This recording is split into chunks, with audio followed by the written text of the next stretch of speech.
Sebagai karyawan ataupun pegawai memiliki penghasilan tambahan merupakan hal yang penting. Karena penghasilan tambahan di luar pekerjaan utama dinilai mampu memberi perlindungan lebih aman untuk keuangan kita. Apalagi pekerjaan utama karyawan tak luput dari ancaman PHK ataupun pengurangan pendapatan bulanan. Lantas seberapa urgensinya seorang karyawan perlu mempunyai side job? Dan untuk membahas hal ini sudah bergabung melalui sambungan virtual perencana keuangan Prita Hapsari Gozi. Selamat pagi Mbak Prita. Selamat pagi Mas Yuda. Iya, Mbak Prita, kalau ngomongin penting enggaknya mungkin semua penonton merasa penting ya. Tapi yang menarik adalah bagaimana sih menentukan urgensi itu, Mbak? Apakah memang kita melihat dari segi income kita dirasa tidak cukup untuk menutupi pengeluaran, ataukah memang di awal mulai kita bekerja kita sudah memikirkan harus ada side job, harus ada usaha tambahan begitu, Mbak?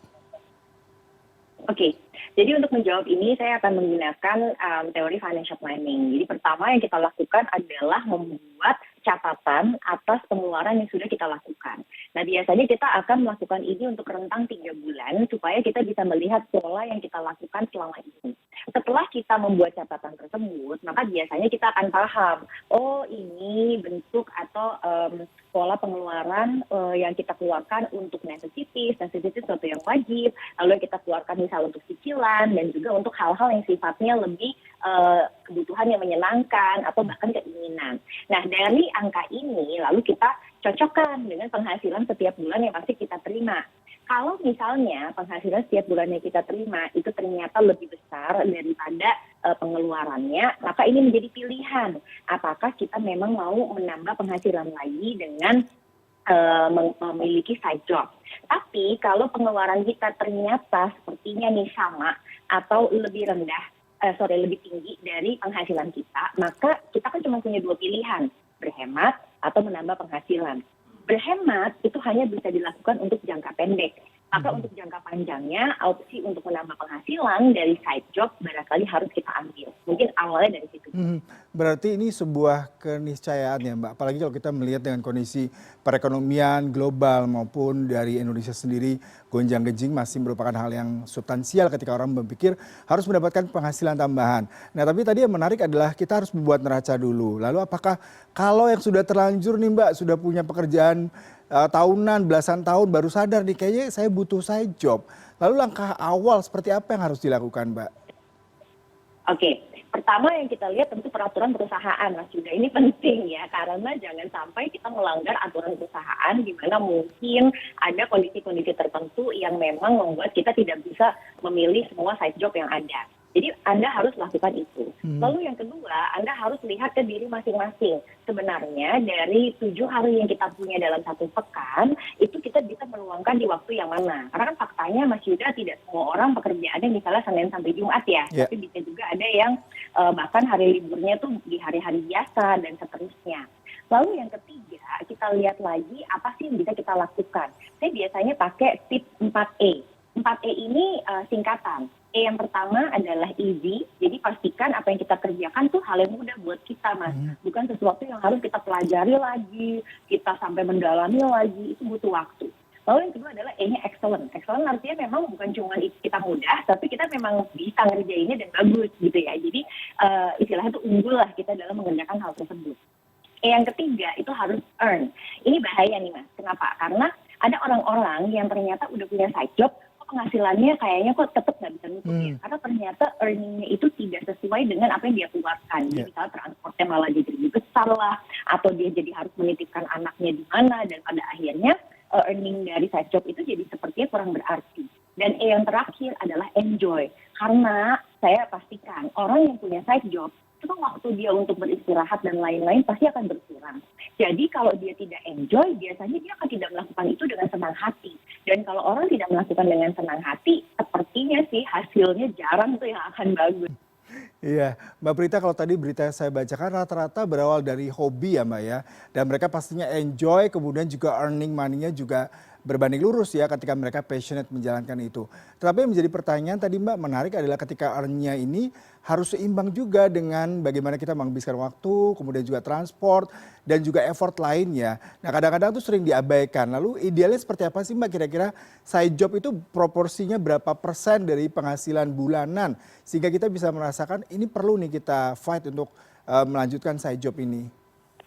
Oke, kalau proporsi terhadap income bulanan itu kita agak susah tuh mengukurnya. Kalau saya lebih mengukurnya adalah time yang kita pakai dengan earn yang kita dapatkan.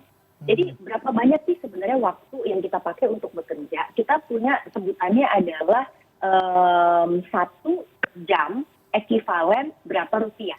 Jadi di situ kita tahu, oh ternyata harga kita per jam tuh sekian ya. Kita mendapatkan earning misalnya kita kerja 1 jam, let's say dia punya pekerjaan sampingan sebagai guru, guru yoga gitu misalnya. Terus 1 jam dia ngajar, mungkin earningnya saya nggak tahu ya. Mungkin satu jam itu mungkin dapetin 1 juta. Terus 1 bulan dia mungkin nambah ngajar 4 jam. Berarti tambahannya adalah 4 juta rupiah. Nah, terlepas berapapun monthly income dia, saat dia mengeluarkan waktu 1 jam untuk mengajar, dia juga harus berpikir, oh selain mengajar, kan saya ada transportnya, saya juga mungkin mesti membeli pakaian atau outfit untuk saya mengajar. Nah, itu harus dihitung tuh sebenarnya berapa sih biaya yang kita keluarkan untuk kita bisa melakukan side job tersebut.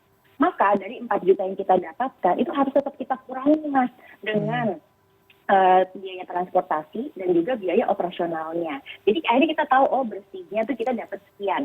Oke, sekarang kita hitung 4 jam plus mungkin commuting, kita ternyata bersihnya dapat 3 juta rupiah. Bersih nggak? Nah ini yang sebenarnya akan menjadi hitungan apakah memang side job tersebut itu layak kita teruskan atau tidak. Yang menarik tadi di awal Mbak mengatakan memang kita perlu sedikitnya membuat neraca keuangan ya. Bagaimana kira-kira penghasilan kita sebanding tidak dengan pengeluaran sehingga akhirnya diputuskan untuk mengambil side job ataupun usaha sampingan. Kalau bicara side job ini kadang-kadang tidak pasti ya Mbak. Mungkin pekerjaan-pekerjaan tertentu mereka bisa lagi peak dapetin job tapi mungkin pada momen tertentu mereka tidak terlalu padat mendapatkan side job ini. Lalu bagaimana bisa mendapatkan side job tadi untuk stabilisasi pengeluaran yang rutin. Sementara tadi kita ketahui side job kan kadang-kadang ada, kadang-kadang tidak, Mbak. Oke, jadi jenis side job itu kan juga ada 2.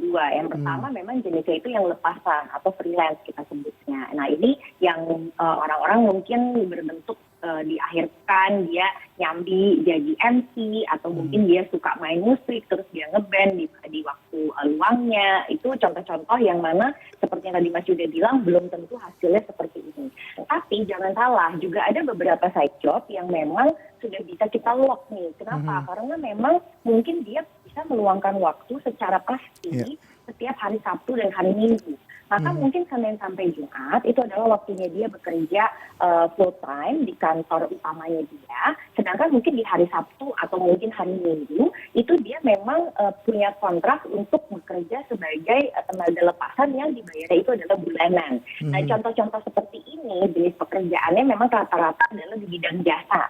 Yaitu misalnya ya itu tadi kayak mengajar atau misalnya dia jadi ilustrator atau misalnya jadi translator yang memang sudah di lock secara bulanan Mas, jadi bahasanya retainer. Nah coba deh kalau memang Anda membutuhkan jenis-jenis pekerjaan atau side job yang memang penghasilannya tuh maunya rutin, nah carilah jenis pekerjaan yang memang memungkinkan untuk memberikan kontrak retainer fee. Biasanya kontraknya tuh kalau enggak 3 bulanan, 6 bulanan, atau 1 tahun gitu kira-kira.